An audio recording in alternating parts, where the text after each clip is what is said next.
Welcome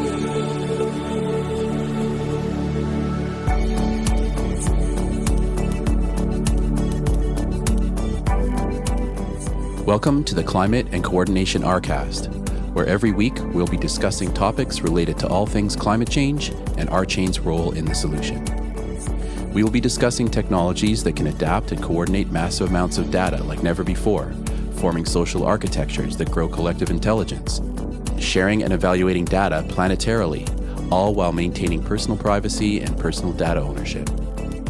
A new decentralized economy is forming as we move from the third industrial revolution, digitization, to the fourth, decarbonization. By building a co-op, built on a correct by construction, concurrent, scalable solution, RChain is structured to build out the new technology that will be required for a flourishing regenerative planet. Please join us on this journey.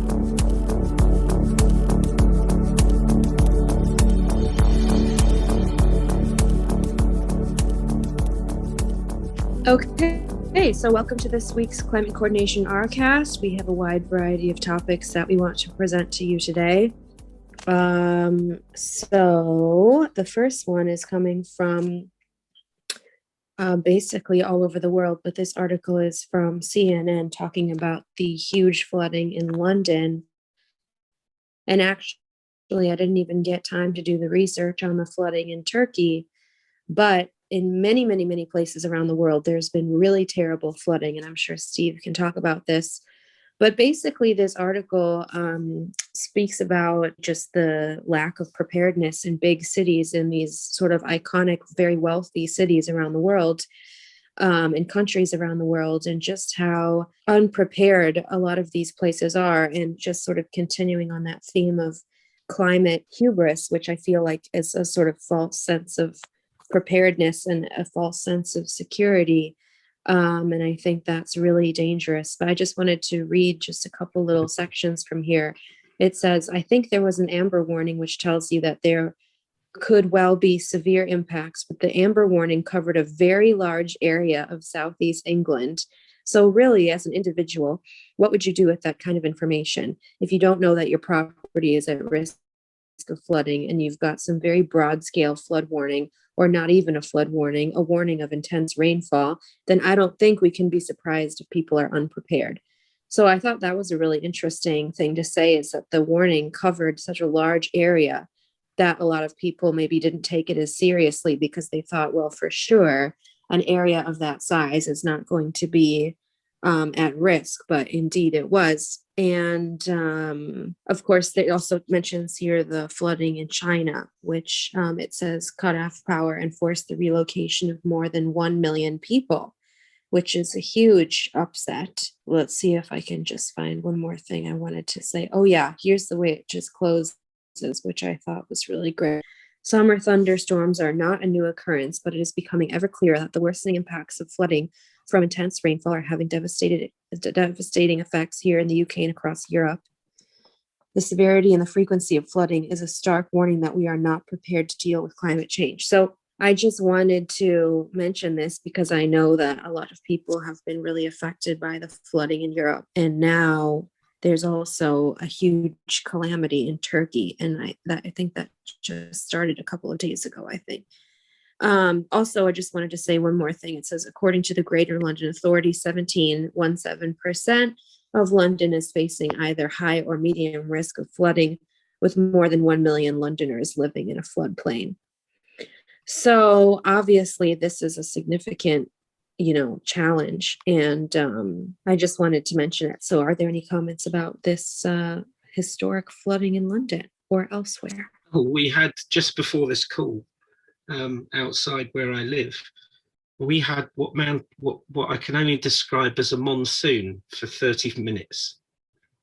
I have never seen that here where I live in 30 years. I haven't been outside yet, so I've got no idea what happened outside, but it was a monsoon. And that's what's been happening around the UK. There's been these flash floods all over the place. And London's been hit several times now. And you don't recall ever experiencing something like that? Not like that, except in India. Wow. And That's crazy. It was so loud If it had been going now, you would hear it. Believe me, there would be a big background noise. Stay inside, Steve. Batten down your I'm going nowhere. I wish we could have a little bit of that monsoon action here. It's the opposite tragedy over here. The city I live in is surrounded literally by forest fires, and there's I'm outside right now, but actually I shouldn't be because of the smoke warnings that they issued. It's off the scale. Well, be careful about that. Try not to inhale too much of that stuff. Yeah, it doesn't feel that bad at the moment. So apparently the kind of wildfire smoke has a kind of compounding effect. Like when you are breathing it, you can't always sort of feel kind of like secondhand smoke. Like, you know what I mean? It's like over a longer period of time. Anyway, yeah, so just be careful with that. I see. Yeah. Okay. There was something that I saw on Facebook yesterday as a result of an interview that a former advisor on climate science to the government here in the UK had issued. And what he said is that it's the starkest warning I've ever heard from a scientist on the BBC, right? He said, basically, we have passed the tipping point, right? So what we have to do now is buy time so that we can change our carbon consumption, because that's not going to happen quick enough now. We will overrun. And so in order to buy time, we're going to have to do something crazy, like try to refreeze the ice sheets. Wow. Sounds like science fiction. Yeah, I mean, but it's on not. Climate Twitter, people are always saying you can't plant ice. There's only so much we can do once the ice goes. You know what I mean? They're working on it. I'm sure they are. They're truly working on it. I mean, for a government scientist to come out and say that is just extraordinary. Yeah. No, it shows sure. the seriousness. Yeah. It's really scary what's going on. And it's really sad to me. Like I was just saying the other day we had, that even some of my friends who are young, they went to university, they know what's going on in the world, and they don't know about wet bulb temperatures. They don't know that a huge portion of the population may have to move away from the equator in our lifetime. Like they don't know about this stuff. They don't realize that we're headed toward an ice-free Arctic situation. Like they just don't know. And I just really, I don't want to be the person that like tells everybody that it's worse than they think, but I just feel really bad that especially a lot of people my age and younger just seem really underprepared. And it really scares me when people, buy houses and do things in certain places. It's fine if they want to take that risk on, but it's scary to me when they don't have the information to make that decision. And, like I'm very worried about, Gen Z's retirement plans. Like, what is going to be a solvent investment strategy? It worries me a lot. So they better figure out how to plant the ice because we're going to need it. Yeah. That's that. I was reading an article that said that the temperature in Greenland this week was hotter than in New Zealand. Oh God. Yeah. Really bad. One thing I noticed from this article is there was a kind of a part of it where it's talking about the ability to map the risk. It says here, our ability to map the risk of surface water flooding is not particularly good, Stephen said. He noted UK's surface water flood risk maps have not been improved significantly since 2013, even though more precise technology is available, and despite the fact that numerous reports have been published that emphasize increasing risk. And then it says, on top of that, the way flood risk is monitored and managed in the UK is extremely complicated, with different bodies responsible for different parts of the effort and no single body in charge. So I wonder if blockchain could help out there. Yeah, absolutely. Yeah, I think a lot of these response efforts too, that's another problem, is that the infrastructure just hasn't been, and the human response just hasn't been designed to coordinate on that level. But I do have a happy story, just a little bit of a success story that I wanted to share, because when I read it, I felt really just inspired by the resilience of nature. And I feel that, we shouldn't, take that to the bank and just say, oh, everything will be fine because nature is resilient. I think that is a true statement to a certain point. But this is from Inside Climate News. And I wish Ian was on the call because he's always asking me to talk about, success stories. But anyway, here it says a watershed moment, how Boston's Charles River went from polluted to pristine. So basically, this is a report about a river in Boston that was called the Charles River. And the Charles River was basically a disgusting, polluted mess. And there were jokes that people would say about how if you fell into the river, you would need some kind of a vaccination. And anyway, basically what happened was there was a bunch of money that was put into cleaning up the river by basically limiting several different sources of pollution nearby, which included some kind of pollution from trains. There was also a landfill nearby that had to be, I think, repaired or something like that. Basically, they identified all these different causes of pollution and they solved them. And now this river, the Charles River in Boston, they say is like made a complete turnaround. And there's these beautiful photos of swans that are swimming through this river. And apparently the EPA is using this sort of story as one of its sort of benchmark stories for what can happen when we have sane and moral and urgent environmental policy.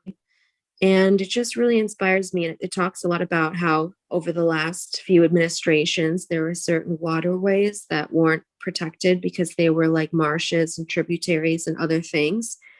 And really just goes to show you how like it can be so dysfunctional when certain things are just not defined in the right way in the law, and how that can have such a detrimental effect. And so just something as simple as redefining which waterways are protected. I think the phrase they said was, quote, waters of the United States. And so basically they were telling the story of through different administrations, sort of back and forth effort to try to protect these waterways and how important they are for climate. And anyway, so there's just some beautiful pictures of wildlife here, birds and other things. And I just wanted to share this success story because I just feel that it's really positive that they were able to sort of take this place that really seemed like it was, too far to ever come back from. And then they basically rehabilitated it. And now it's a huge success story. So it just shows you that if we do the right stuff, we can save these amazing places. So I'll pause there. I used to run along the Charles River when I was a visiting scientist at Harvard, the Fontana Systems Biology Lab. So yeah, it was not quite cleaned up at that point. Mm-hmm. Yeah. So it seems like, this stuff is really doable. And I just want to just remind anybody who's listening to this in the future that, all we have to do is just, clean up our crap, really. I mean, it's like, it's like back to kindergarten, really. It's not that hard. And I just love stories that remind me about the resilience of nature. I think it's something we all need to remember so that we don't get too depressed, but also we can't rely on it too much because I'm sure big oil is going to say, oh, nature is so resilient. But yeah, so there's a limit to that. But anyway, so I think the next thing is that I need to turn it over to Darryl, who can share his stories. And then after that, Steve will do your presentation. Okay, well, I have one climate related story that I think you guys might find interesting. And it is an article. The headline is "A Woman Named Eunice Foote, Foote, documented physics of climate change in the 1800s. A rare female scientist in her time, Foote explicitly warned about the basic science. Why haven't we listened more closely?" So it goes on to say, long before the current political divide over climate change, and even before the US Civil War, an American scientist named Eunice Foote documented the underlying cause of today's climate change crisis. The year was 1856. Foote's brief scientific Wow. paper, Foote's brief scientific paper was the first to describe the extraordinary power of carbon dioxide gas to absorb heat, the driving force of global warming. Foote conducted a simple experiment. She put a thermometer in each of 2 glass cylinders, pumped carbon dioxide gas into one and air into the other, and set the cylinders in the sun. The cylinder containing carbon dioxide got much hotter than the one with air, and Foote realized that carbon dioxide would strongly absorb heat in the atmosphere. Foote's discovery of the high heat absorption of carbon dioxide gas led her to conclude that if the air had mixed with a higher proportion of carbon dioxide than at present, increased temperature would result. So there you go. It's just amazing that there was even a female scientist at all in 1856. So what an extraordinary person she must have been. Yeah, I know. Yeah, it just makes me want to cry. I don't even know what to say. That's really powerful though. And where did you even find that? I don't know. I kind of stumbled on it. Let's see. I'll grab the link right now. Oh, okay. Yeah, I'm just curious because I think that's such a cool story, and maybe I'll tweet that because I feel that more people should hear about that. I've never heard of her before. Okay, yeah, there's the article, earthisland.org. Cool. So I have some other stuff to bring to the table, not climate related. It's more coordination related. But I think that perhaps it might be better served for this call to have Steve do his presentation first. And then if we have time, maybe we can get into mine. Absolutely. Okay. Well, I'll share my screen in that case. So, so the story behind the model was that in persuading the Arnold family to do this work with us, we needed to back it up with a model that showed the relative energy efficiency of RChain as it is today. And we've also got a tab for as it might be tomorrow with some of the acceleration aspects that are going on. But as of today is quite important.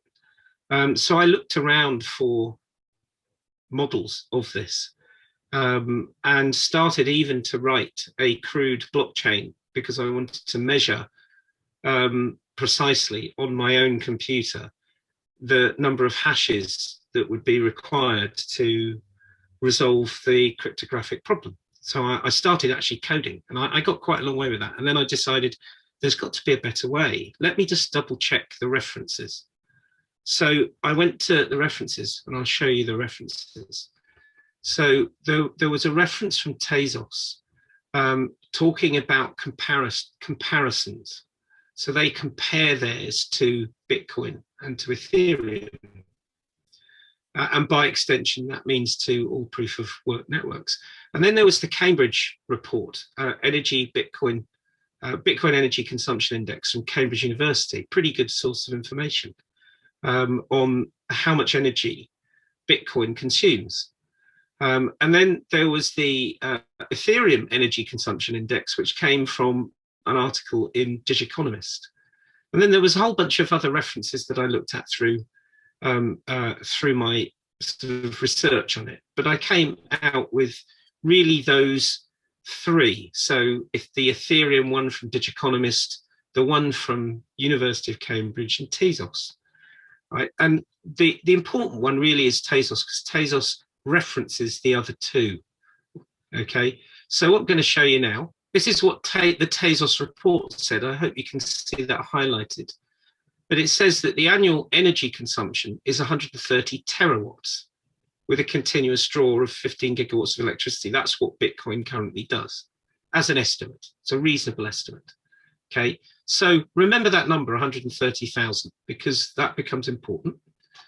So then let's have a look at, I'll go back there, because there's another number here, which is Ethereum, 26 terawatts of energy a year, which is comparable to Ecuador's draw with 17 million people. Okay, so that's the two input values that become quite important. And then I had to start looking for, well, how many transactions per second? Because it's got here, Bitcoin does 5 per second. That's highlighted here. Ethereum does 15.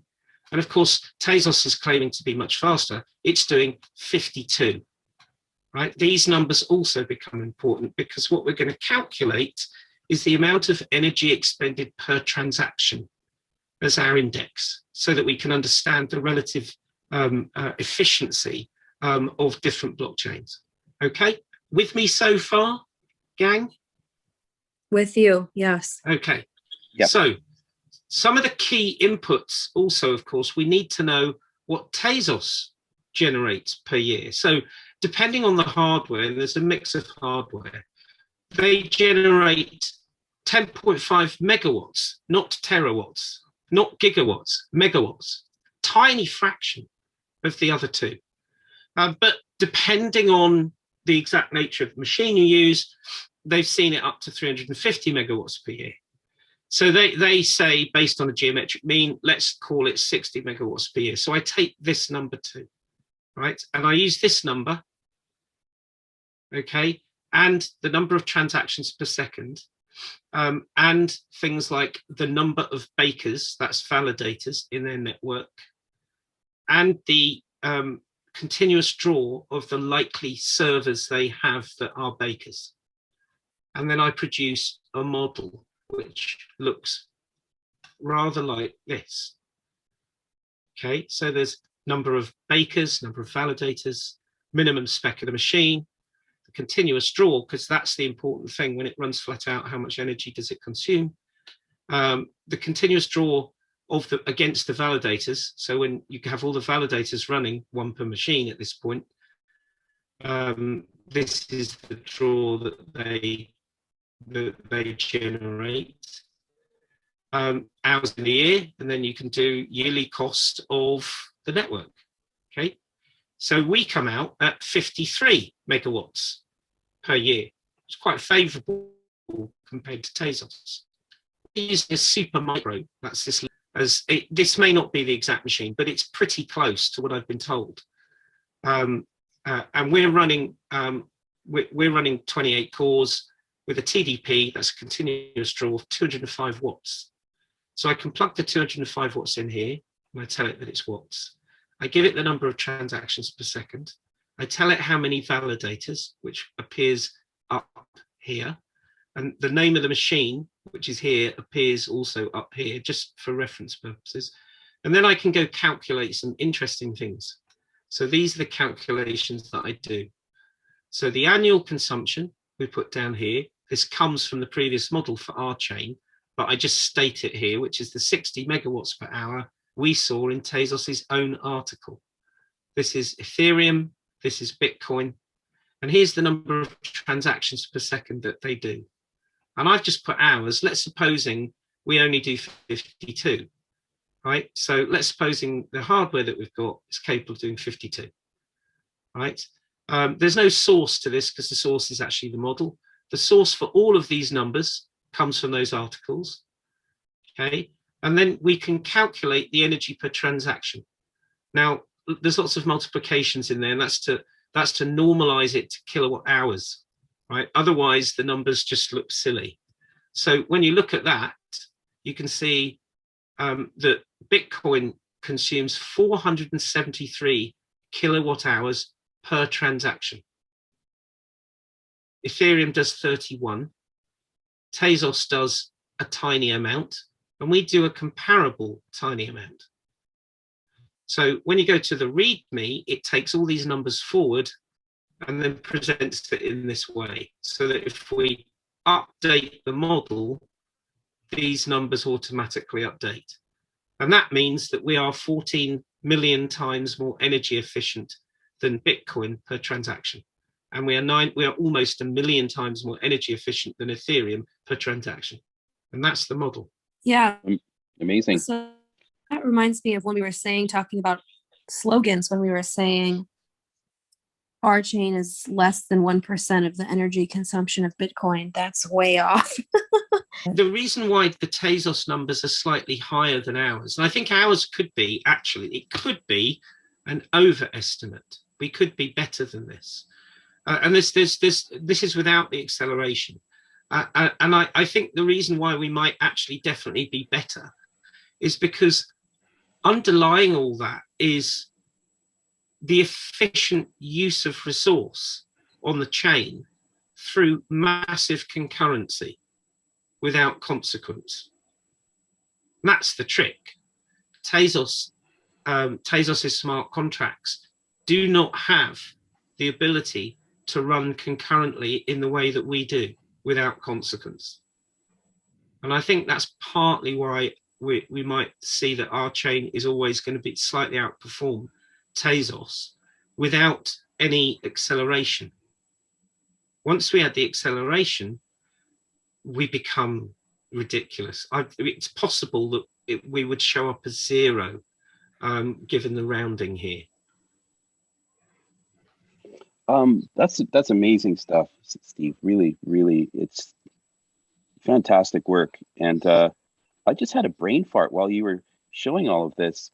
What this might, I don't know if this makes any sense, but would there be a way, perhaps, say, use some kind of tool that has attestation and attribution that maybe we're working on, and apply it to validators to demonstrate where their energy is coming from, so that we can actually be able to monitor whether RChain's network is run by renewables or not, and where the validators are getting their energy? That's an interesting idea. It's a question of what's the incentive for the validators. So you want an incentive for them to be as green as possible, right? So there has to be an incentive for them to do it. It's what you said is possible. It's more the social aspect of it that's the challenge, which is about the risk reward. So actually, I've been thinking a lot about precisely that problem, and there are two things that I think provide interesting incentives. One is, I think that the co-op should offer validator care and maintenance service. And I think one of the most interesting ways to do that is to have a side shard where the validators publish their own stats to a separate chain. Right? So you have a shard which is collecting stats about validators on chain. And then that can be used by our dev to, look at the logs from chain and, help debug if there's ever an issue. But also we can collect information about the energy usage and other characteristics on that chain. And then stakers can use all that information to know whether or not they want to stake against that validator. Oh, yes. Absolutely, that would work, because that's like me with my pension, wanting to invest in green things. I mean, it's really impossible to determine the machine that it's run on. No, it isn't, Jim. That's the whole point, is that you get it linked up to a support contract, right? So the validator wants to be able to, like if it goes down, if it gets accidentally slashed, or if there's some other kind of bug, right? Then it's giving you more information. So it's reporting all that additional information so that our dev team can provide the support. Yes, I like the idea. I think it'll work. I'm a little concerned about us potentially being optimistic in that it may be some time before we actually see the performance that, on a network at that level. I mean, I'm thinking that, from I don't know what you're talking about. I mean, he's taking numbers from our current performance. Steve's model is based on our current performance. Right, but not the actual RChain network. Yes, on the actual RChain network, our current performance. That's where the only number that needs validation at this point is the 52 transactions per second. Can it do that? There may not be 52 transactions a second out there, but effectively, does it do 52? Now that could be 52 comms events per second. If you measure if you measure COM events, we're far in excess of 300 COM events per second. Right. So it's just a question of how we want to defend that number. Right. Right, and that's why I asked in the members channel on Discord for precisely that. Yeah. I think everything else in the model just remains invariant. But I have done some sensitivity analysis as well. And, you know, we would have to really suck, I mean, really suck, for us to be that bad against Ethereum and Bitcoin. Yeah. Yeah, I'm sure we'll get there. I'm just wondering, you know, tuning, other things, always things, unexpected things come up. But our current performance makes sense. I mean, what else are we going to report? You know, yeah. I mean, if you've got a validator running or have access to one, I would be interested in any data that you can get hold of. So, you know, spec of the machine, and if there is anything about its energy consumption at load, whatever load it is, all that stuff would be incredibly useful. Yeah, I started actually when you asked, I just wanted to see on my own machine what it was, and so I was just running standalone, and I was running a load of you know, deploys and etc. And you know, while I was debugging my code, I was keeping it fairly busy, but and then, you know, I would then plug in my battery and turn off the machine to see how long it took to charge and estimate the energy usage. But I eventually said I had it wasn't going to be too useful, and I had other things, other priorities, so I didn't get very far. But it's, you know, I think what you did was correct. You know, that's the way to do it. Good.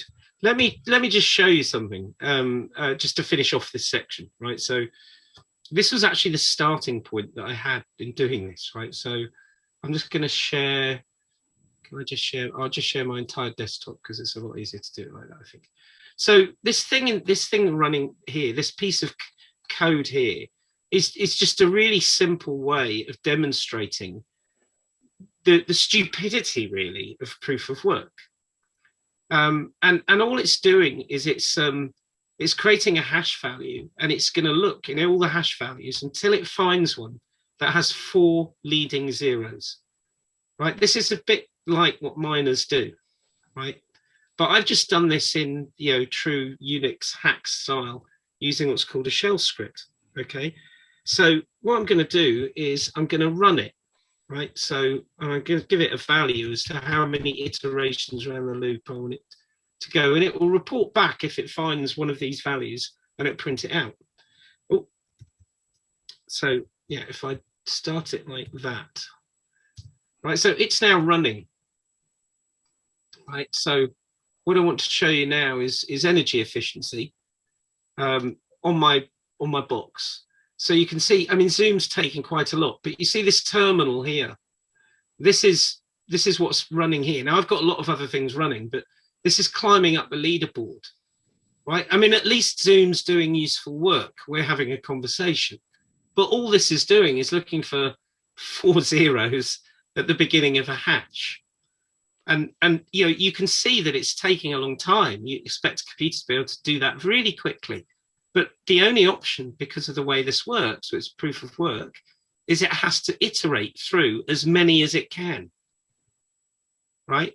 And if you contrast that to proof of stake, this whole loop that's consuming all of this time that you've been watching doing nothing, seemingly, is all wasted electricity that proof of stake networks simply just don't do. Meanwhile, the transactions behind this can't proceed until this reports back with a solution. So proof of work is never going to scale in terms of transactions per second because of this problem. You know, so it's energy down the tubes. demonstrated in real life on a small MacBook Pro. It would be interesting to compare the number of hashes that RChain does.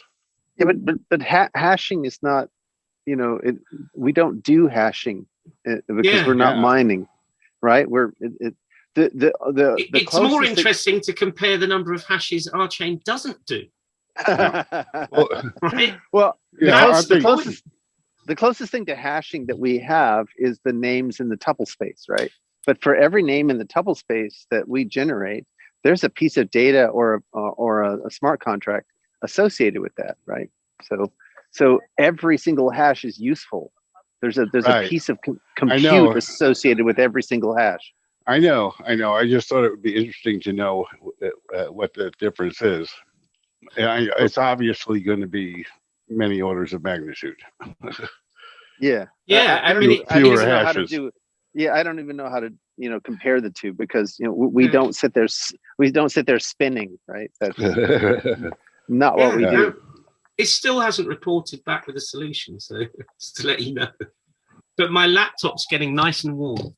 That's just awesome work you did there. That's a lot of fun. Thanks for showing it to us. Yeah. It was a pleasure. And thanks for jumping on the call, Jim. Yeah. Yeah. Hey. Nice to hear your dulcet tones. I joined because I've been inviting a couple of people to maybe attend this meeting and actually offering Rev for people to cooperate with us. Where's my share screen? Here it is.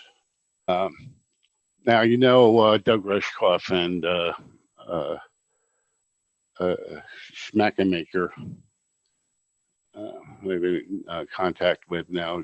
Doug got me in touch with this guy, Joel Blumett. It's actually the second time he's mentioned this guy in a couple of years. And he doesn't seem to have many connections in common with me, but mainly because Doug was recommending him that I was going to hook up with him, and I expect I'll have a Zoom with him. And I guess I just wanted to warn you that I might be inviting him. If there's any comments. That's great. Yeah, you can invite anybody. Yeah, he sure has a curious description. I'd love to kind of know more about what he's up to. Sounds like a really fascinating guy. Yeah, I guess I'll put a link in the channel. Yeah, I mean, let him know about the Arnold family, right? Because they're going to do one of these calls. They're sort of building up to it, and so given this is kind of like a completely external party to RChain that's working with RChain, and is really interested in the climate change aspects too, and that's why they chose us. He might be really interested to hear that. Yeah. Oh, okay, cool. Well, Darryl, was there anything that you wanted to present before we finish? Yeah. So totally unrelated to anything we've been talking about. There's no segues here, I don't think. But this week I've noticed a buzz in the kind of NFT world about some experiments around the idea of whether the NFT is actually more valuable than the art itself. The New York Times has this article called "A Painting or an NFT of It, Which Will Be More Valuable?" Another article from Apple Insider, Steve Jobs' application going up for auction as both physical item and NFT. So it says a job application filled out by the late Apple co-founder Steve Jobs is again headed to the auction block, this time as both a physical item and a non-fungible token. The rare piece of Apple memorabilia has been put up for auction in the past, both in 2018 and most recently earlier in 2021. This time around, however, a London entrepreneur is taking bids for an NFT version of the application for the first time. The auction's organizer, Ali Joshi, will take bids for the physical Steve Jobs application through his website, which is based on an auction app named Snoofa. The NFT version of the application will be available through Rarible, and bidding started July 21st. So here's Joshi talking. The Steve Jobs handwritten 1973 job application auction aims to highlight the modern shift in perceived value, the physical or the digital. In addition to actually auctioning off the application, Joshi is also attempting to make a point about physical and digital goods. On the website, he's asking users to submit whether they believe the physical or the NFT version of the application will sell for more. Will this open a whole new market for decentralized collectibles? Will this cement the status quo, the website reads, or will we see a stalemate with a fresh understanding that both can coexist and even complement one another as we traverse the next 50 years of innovation? The actual physical item is a single sheet of paper filled out by Jobs himself in 1973, predating his time at Atari and the founding of Apple Computer with Steve Wozniak. The NFT version, however, will likely be the same document, just sold as a blockchain-based asset. So that was that article. Another article from Decrypt, the world's most successful living contemporary artist, Damon Hirst, states, look at what's happening with NFTs, and you can see the galleries disappearing. So British artist Damien Hirst looks set to make $20 million with his latest art drop, The Currency, which forces prospective buyers to choose between physical and digital art in the shape of NFTs.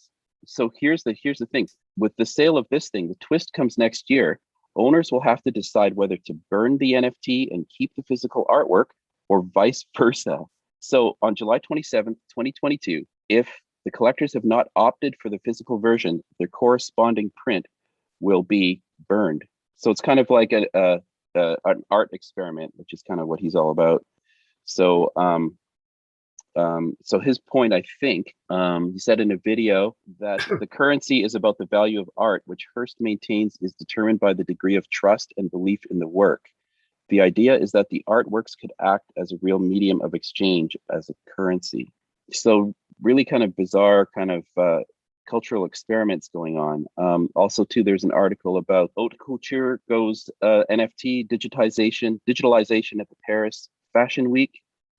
So at Paris Fashion Week, people are selling virtual fashion items as NFTs. So it's kind of crazy. Like what I'm kind of noticing is that there's this kind of movement that are kind of, it's like experiments in seeing virtual goods challenging the value of real world goods. And another area where we're seeing this phenomenon is in the notion around the ownership of land. I first learned of Earth 2 through an employee at my cell phone provider, who told me that she just bought a virtual apartment in a building in Dubai for $500. And my first thoughts were, oh no, it's happening.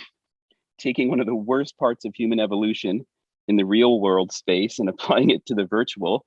The notion of land ownership, if you agree with indigenous peoples, is a bad road to go down. And I first had that dark thought while reading Neil Stephenson's book, Snow Crash, around 20 years ago. And now it's happening. Before we even enter the metaverse as a species, we're already friggin' selling virtual land in it. So there's earth2.io, there's Upland, which is another one where you can buy virtual land on the EOS blockchain. So, and there's a couple others. So yeah, it's pretty interesting what's going on. So I think the point about, in some sense, the Hearst experiment is akin to the famous phrase in the film Highlander, which is, there can only be one. So I think it's an experiment in there being one, right? So, and that's about the uniqueness of a piece of art, if anything, I would have thought. One of the things that the Arnold Foundation thing has sort of made me realize is that the negatives that Eve took won't last forever. So the value of a photograph in a non-digital world will degrade over time. It's inevitable, as surely as the sun rises, right? So inevitably, digital will be the form in which we capture our cultural heritage. That is a really interesting concept. I never thought about that part of it, where the physical volatility, it will be eclipsed by the potentially the longevity of digital. Yeah, and the cultural thing is a reference back to the climate change statement, Nora, because it mentions that very specifically. And when I saw agree. that, I reread it actually before the call. I saw that and I thought, yeah, that's quite a powerful thing. I'm not sure I'm opposed to the idea of buying land in a virtual space as long as it's not a bounded space, and as long as my rent or my purchase is used for the good of the community. Yeah, I guess. I mean, the idea of buying physical land has different connotations. Right. But like in the metaverse in Neil Stephenson's novel, I believe there's limitations in the architecture of the design of the metaverse where it involves you literally have to travel. So he gets on this motorbike and tries to travel to the edge of the metaverse, and it takes him like days and days. So that there's that limitation that was imposed in the architecture of Neil Stephenson's vision of a metaverse. Well, in relativity, you can get anywhere in no time at light speed, so you don't have to travel.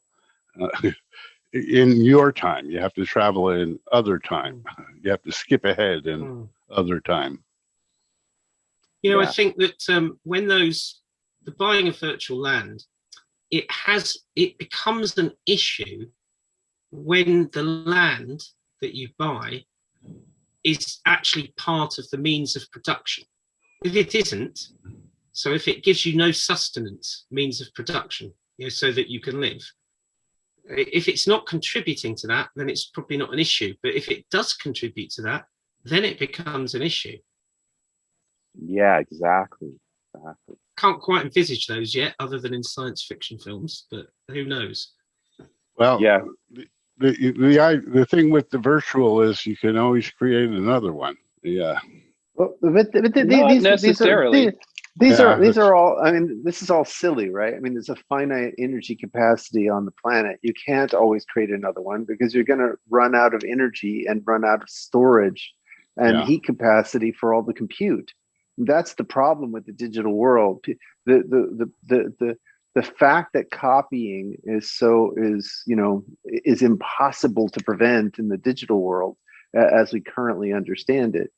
People have forgotten how difficult it is to reproduce a physical object. And I mean, if you want to look at the two ends of the spectrum, life is very persistent. It's remarkably persistent, but it's persistent in a different way, right? Like all flesh is grass, right? There's a reason we say that. And that's because organisms die on a regular basis. And the way persistence happens is through reproduction. So that's at one end of the spectrum. At the other end of the information spectrum is quantum information. And quantum information is indestructible, right? You cannot destroy quantum information. However, you also can't copy it. No cloning and no deletion. Those are the two quantum theorems, right? So it's really interesting, the idea, like how do you get from something like quantum information, which is supposedly the substrate of all life, to life? How do you build, something that is all about cloning and reproduction and death? How do you get that from no cloning and no reproduction? Right. Those are the two ends of the spectrum that you have to work with, right? And all the digital stuff is like a poor and impoverished version of either ends of that spectrum. Right? It doesn't have the nice properties of quantum information in the sense of, right? We have to work very, very hard to prevent copying, right? And that's the basis of all the headaches with respect to digital rights management. On the other hand, it doesn't have any of the subtlety and nuance of evolution that we find in life and its mechanism for persistence. Well, right? So the digital world, the digital world is an extremely impoverished version of what we find out in the actual world.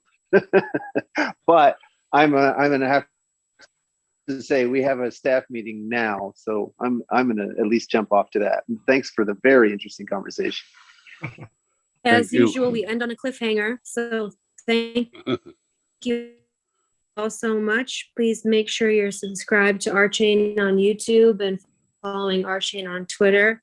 And we will talk again soon.